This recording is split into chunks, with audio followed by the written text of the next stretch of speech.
অস্ট্রেলিয়ার গণমাধ্যমগুলো থেকে শুরু করে বিগ ব্যাশের সামাজিক যোগাযোগ মাধ্যমের ফেসবুক পেজ সবাই মেতেছেন নাহিদ রানা বন্দনায়। নিজের ক্যারিয়ার সেরা বোলিং না করার পরেও টাইগার এই স্পিডস্টারকে নিয়ে কেন এত মাতামাতি? কারণ তো আছে অবশ্যই। এমনকি কেউ কেউ তো বলেও দিচ্ছেন বিগ ব্যাশের আগামী টুর্নামেন্টে নাহিদ রানার দলের নামও।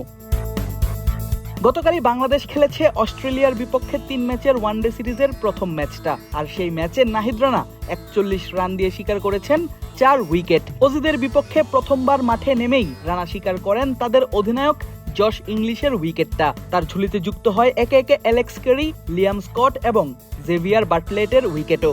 গতি, বাউন্স আর অ্যাগ্রেশন, রানার প্রায় পুরোটারই সাক্ষী হয় মাইটি অজিরা।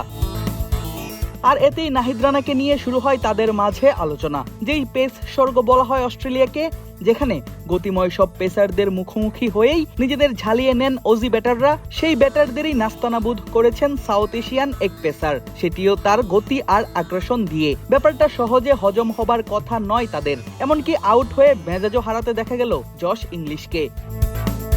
আর এমন পারফরমেন্সের পর প্রেস কনফারেন্সে আসা অজি ব্যাটার অ্যালেক্স ক্যারিকে জিজ্ঞেস করা হয় নাহিদ রানাকে তিনি বিগ ব্যাশে দেখতে চান কিনা। উত্তরে ক্যারি জানান তিনি নাহিদ রানাকে দেখতে চান তারই দলে অ্যাডিলেড স্ট্রাইকার্সে। বলেন অস্ট্রেলিয়ায় এমন পিচ থাকে যেখানে নাহিদ রানার ভালো করার সম্ভাবনা আরো বেশি। তার মাঝে পছন্দ করার মতো অনেক ব্যাপারও রয়েছে। রানা? হ্যাঁ, অবশ্যই। আমার মনে হয় ওর গতি আছে এবং স্পষ্টভাবেই বাউন্স রয়েছে। অস্ট্রেলিয়ার উইকেটগুলোতেও বেশ বাউন্স থাকে। না, ওর মাঝে পছন্দ করার মতো অনেক প্রতিভা রয়েছে নিশ্চিতভাবেই। ও চাইলে অ্যাডিলেড স্ট্রাইকার্সে আসতেই পারে।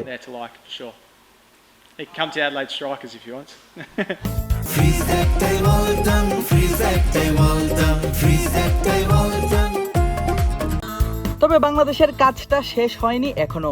3 ম্যাচ সিরিজের মাত্র প্রথম ম্যাচ শেষ হয়েছে, বাকি আরো 2টি ওয়ানডে। সেই 2 ওয়ানডেতে রানাকে আটকে রাখার চেষ্টা করবে অস্ট্রেলিয়া, সেটিও জানালেন অ্যালেক্স ক্যারি। ও দারুণ বোলিং করেছে। আমার মনে হয় আমরা সবাই ওর গতি সম্পর্কে জানতাম, তবে নিজে মুখোমুখি না হওয়া পর্যন্ত সেটি পুরোপুরি বোঝা যায় না। ও বেশ দীর্ঘাদেহী একজন অ্যাথলেট এবং উইকেট থেকে কিছুটা বাউন্সও পাচ্ছিল, তাই আমি বলবো ও সত্যিই খুব ভালো বোলিং করেছে। আগামী বৃহস্পতিবার এবং রবিবার এখানে পরের 2টি ওয়ানডে ম্যাচে আমাদের ওর বিপক্ষে খেলার সুযোগ রয়েছে এবং আশা করি এখন থেকে আমরা ওকে সিরিজের বাকি ম্যাচগুলোতে আটকে রাখতে পারবো। তবে বিগ ব্যাশ খেলার সুযোগ রানা পাবেন কিনা সেটা বলবে ভবিষ্যৎ। তার আগে অস্ট্রেলিয়ার মাটিতে রানার সুযোগ আছে নিজেকে প্রমাণ করার। ক্যারিয়ারে এখন অব্দি অস্ট্রেলিয়ায় কখনো খেলা হয়নি নাহিদ রানার, তবে সামনেই বাংলাদেশ সেখানে যাবে 2 ম্যাচের টেস্ট সিরিজ খেলতে। সব ঠিক থাকলে নাহিদ রানাকেও দেখা যাবে সেই টেস্ট সিরিজের স্কোয়াডে। অজিদের নজর বাড়তি করে এই টাইগার পেসারের দিকে তো থাকবেই, সেই সঙ্গে বাংলাদেশের দর্শকদের নজরও থাকবে নাহিদ রানার উপর। অস্ট্রেলিয়ার মতো পেস কন্ডিশনে কেমন গতির ঝড় তুলেন এই পেসার, সেটাই দেখার অপেক্ষা ভক্তদের। আদিব আশরাফ, ক্রিক ফ্রেন্জি।